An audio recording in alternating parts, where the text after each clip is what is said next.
move to have all discussion and debate on House Bill 1 reduced to writing and placed into the journal. Members, you heard the motion. If there's objection, the chair has none so ordered. Mr. Speaker, Ms. Collier, for what purpose? will the gentleman yield for some questions? Gentleman yield for questions. Yes. Gentleman yields for questions.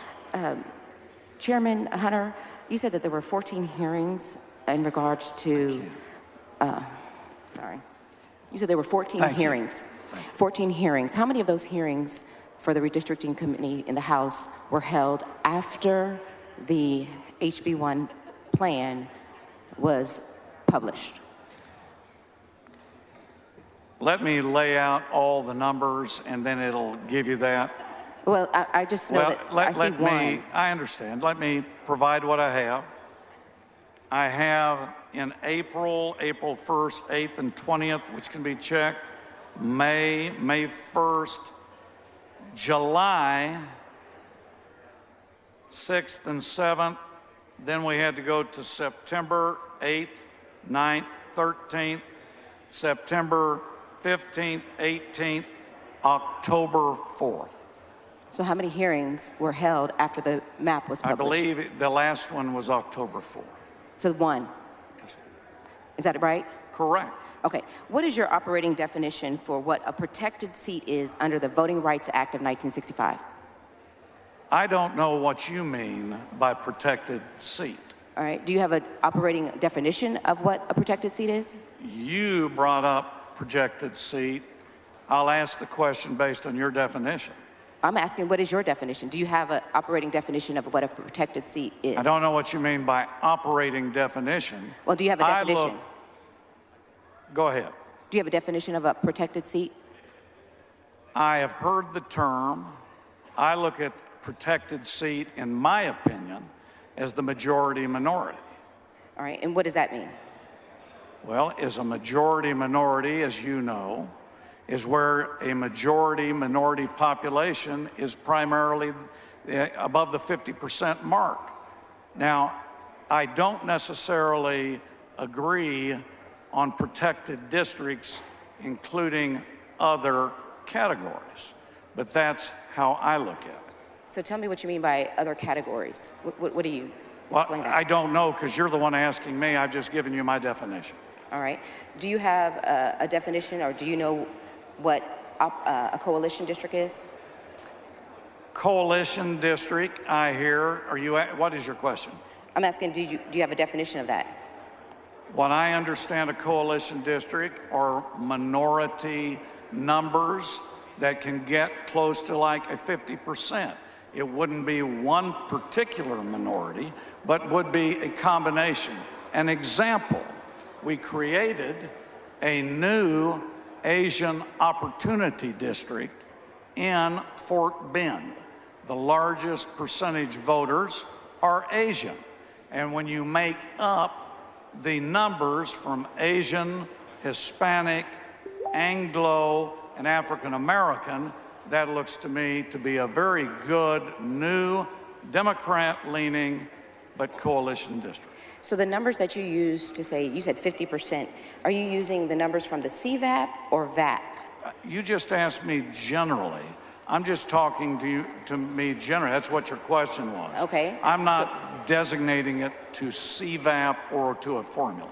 So when the definition that you explained, that your understanding of what a minority opportunity district, your definition of a protected district with a majority minority population, and then what you defined as coalition, did you utilize those principles when drafting HB1? I'm not really understanding your question, but we took public input, we took member drawings, we took member information, especially from our majority minority district state representatives. That was placed into Red Apple, given to me. I relied on a lot of the members' designations, and that's how we came up with some of these designation seats. So were the factors of coalition districts and minority opportunity districts that are majority minority, were those taken into consideration when you were drafting HB1? And again, we haven't heard your definition, so my answer is, to my understanding on how I'm interpreting, which I've answered you, yes, they were taken in. Okay. See, I didn't draft HB1, you did, so I'm just trying to figure out what you did to draft it, what you considered. Not to be argumentative, you're asking me questions on terms you're using, and I may not agree with your definition. Sure. Do you agree that Section 2 of the Voting Rights Act requires us to create opportunity seats for African Americans or Latinos if the jingles factors are met? I believe that under the law, that Section 2, as I read in my opening, let me give you exactly.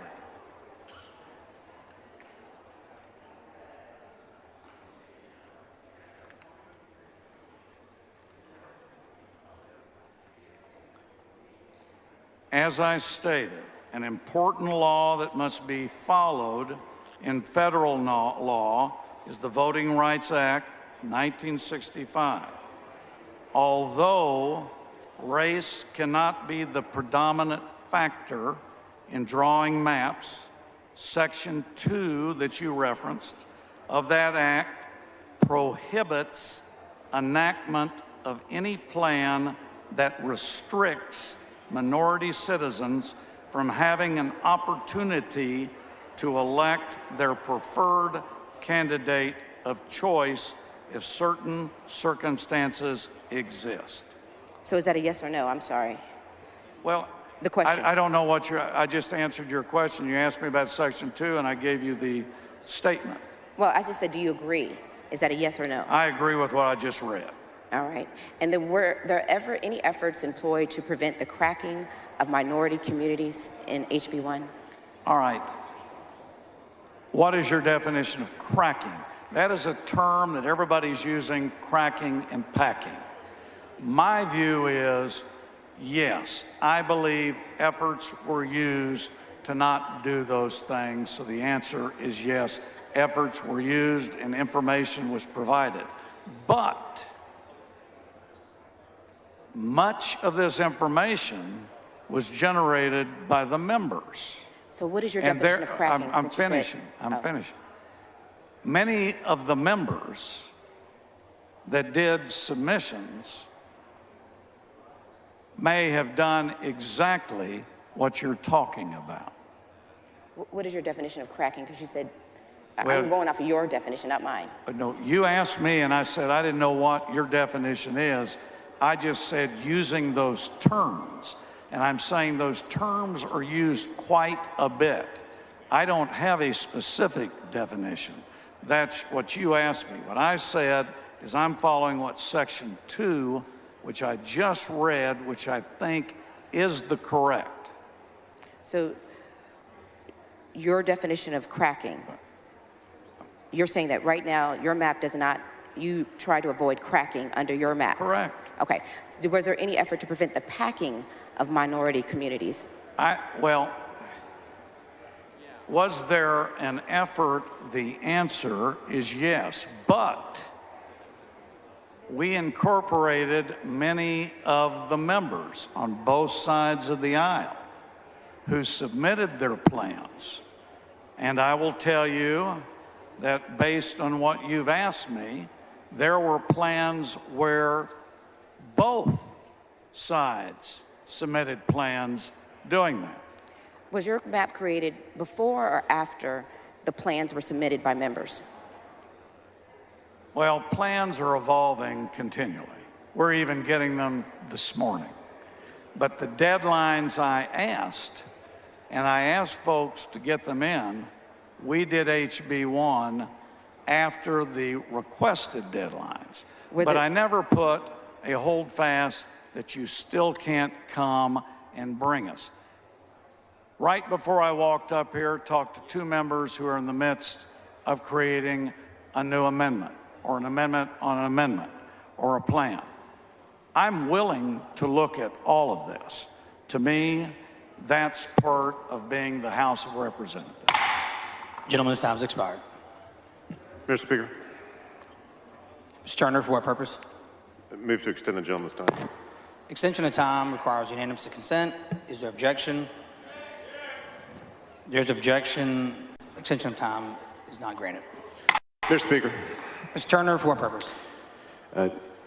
given that there are currently 7 members of the Texas House of Representatives at the back mic who have questions to the bill author on a important bill that involves voting rights, all 7 members are elected officials of choice of voters, minority voters in their districts, in majority minority districts. Given that, would the body reconsider the objection to the extension of time?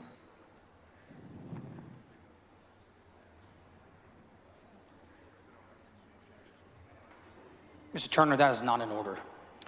Mr. Speaker, Mr. Turner, for what purpose? could I request a record vote on my motion to extend time?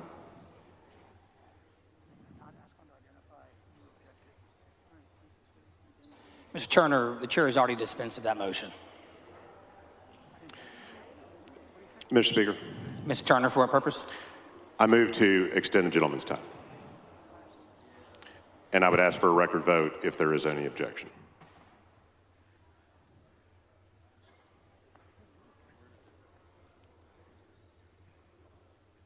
Mr. Turner, you cannot suspend the rules that requires unanimous consent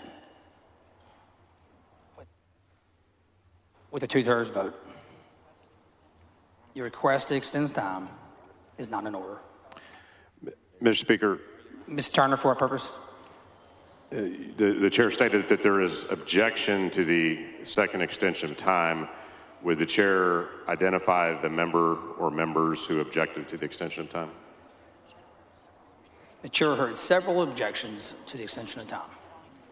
It takes one member of the Texas House to object. Mr. Speaker, parliamentary inquiry. Please state your inquiry. Is a record vote therefore not in order to clearly establish where members stand on extending time on the important debate on this bill? Mr. Turner, that is not in order. So, Mr. Speaker, parliamentary inquiry. State your inquiry. To make sure I understand, a record vote is not on order on a motion that's been objected to?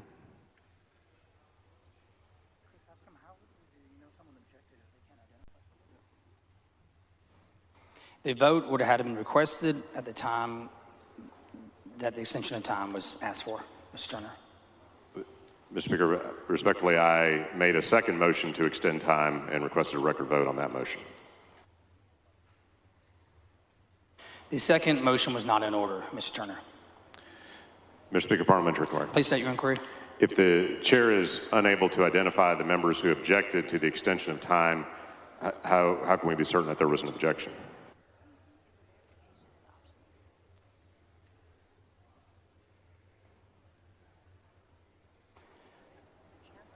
The chair heard several objections, but I definitely heard Mr. Vassout's objection. And a lot of members back here said they didn't hear any objections. So is it not possible to name at least one member who objected to the extension of time? I just named Mr. Vassout as someone who objected. I apologize. I did not hear it. Mr. Vassout objected to the extension of time. That is correct. All right. Thank you.